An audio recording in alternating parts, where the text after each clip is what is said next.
So all that happened in North Portland last night. You see the truck there driving through a crowd of protesters. This occurred right before 11:30 on North Lombard. That's near the Portland Police Association building where demonstrations took place.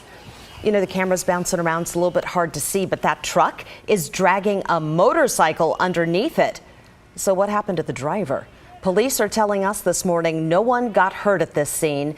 They have talked to the driver of the truck, and they're still investigating this morning. Well, that was just one moment in a very active night of demonstrations. Police say a group gathered in southwest Portland, but then left on their own. That group in North Portland, though, stayed outside of the Union building until at least 3:30 this morning, when police declared it a riot. They say people spent several hours trying to break into the building. They eventually did, tampering with the doors and setting up barricades. You can see they did eventually shatter that glass on a door to get inside. Police say people then set a fire inside the police union headquarters and sprayed it with graffiti. Police used crowd control munitions to break things up. Police also say someone fired several gunshots a few blocks away and one car was hit. Officers say when they got there, no one would talk to them about what happened. Well, Portland is back in the national spotlight this morning after lawmakers in Washington, D.C. talked about the protests here, freedom of speech and violence. Bryant Clerkley joins us now with more on all of that. Good morning, Bryant. Good morning, Brenda. And the hearing on Tuesday in D.C. was called Protecting Free Speech and Preventing Violent Protests. Deputy of Homeland Security Ken Cuccinelli said 140 federal officers sustained 277 injuries while protecting the federal courthouse in downtown Portland. He says most were eye injuries from lasers, including days-long blindness, but all those officers have recovered. He says other officers have had hearing injuries and they had been hit with objects. People who are using every form of weapon. This is a water bottle, frozen, and they're getting thrown at our officers. The simplest thing in the world. And pipes, fireworks, chemicals, Molotov cocktails. Violent conflict in Portland was down before Donald Trump got involved. Portlanders are standing up for justice. I've seen Black Lives Matter. As you just heard there, Oregon Senator Ron Wyden also testified. He focused on constitutional rights. He asked who Americans believed was a greater threat to those rights, federal agents or protesters. Yesterday, DHS wrote on its website saying, despite what some may think, federal officers are still in Portland at, quote, augmented levels, and they say they're working with Oregon State Police to secure the courthouse, saying OSP is policing outside the fence surrounding the building while federal officers are behind the fence. And we should mention our crews were there the last few nights and have not seen them. Brenda? Thank you very much, Bryant. Let's get now to the latest on the coronavirus. Oregon Governor Kate Brown saying rural schools may get new criteria for in-person classes, and she's not ruling that out for metro area schools. But there's a but here, Nina. The governor also says there's a big issue that's holding the state back right now, and that issue is not enough testing for the virus. Here's Pat Doris. The point of testing for the coronavirus is not only to tell you if you're infected, but also to give the public health officials a big picture look at where the infection is spreading so they can try and slow or stop it. I think it's critically important. Today I had the chance to talk one-on-one with Oregon Governor Kate Brown about the coronavirus and Oregon's efforts to slow the spread.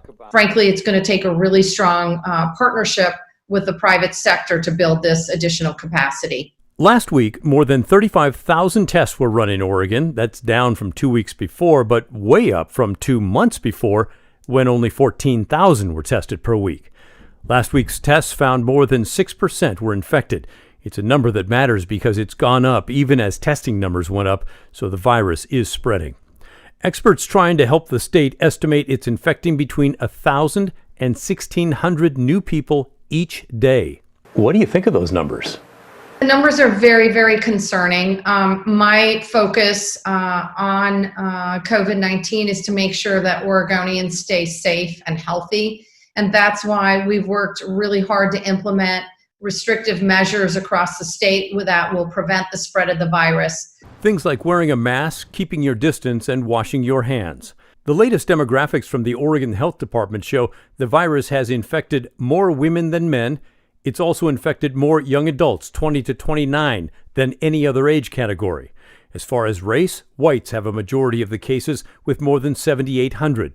Blacks account for 703 cases, Asians 592 cases. On the education front, Governor Brown said she is open to changing her criteria for in-person classes in rural Oregon. We're working with a group of legislators and county commissioners and public health officials in rural Oregon to see if we can't come up with a new metric, a modification that will allow them to get more of their kids back in school, given the low numbers of the virus that they have in many parts of that region. When I asked Governor Brown if she might change the criteria for metro area schools, she didn't say yes, but then again, she did not say no. She said there are ongoing discussions, the key elements being how to keep staff and students safe while still providing an excellent education. In Northeast Portland, Pat Doris, KGW News. That's some of the latest on the local numbers. Let's talk national picture right now. In Washington, D.C., there has been a little bit of progress in regards to the coronavirus stimulus package. Lawmakers say they hope to have a deal drawn up by Friday, and then they'd vote on it next week. So the big issue here is unemployment benefits. Democrats want to continue giving out-of-work Americans, that is, an extra $600 a week, but Republicans want to lower that amount. The White House says it has made concrete offers on unemployment, but lawmakers are still not on the same page. It's not going to produce a kumbaya moment like we had in March or April where everybody voted aye. We don't exactly know where Donald Trump is. He says a different thing every day. Republicans are pushing a $1 trillion plan right now. Democrats say that's not enough. Okay, trending this morning. You guys, how much are you willing to pay to watch a streaming movie at home? Here's why I'm asking. Disney is putting the brand new live-action remake of Mulan straight on their app, Disney Plus.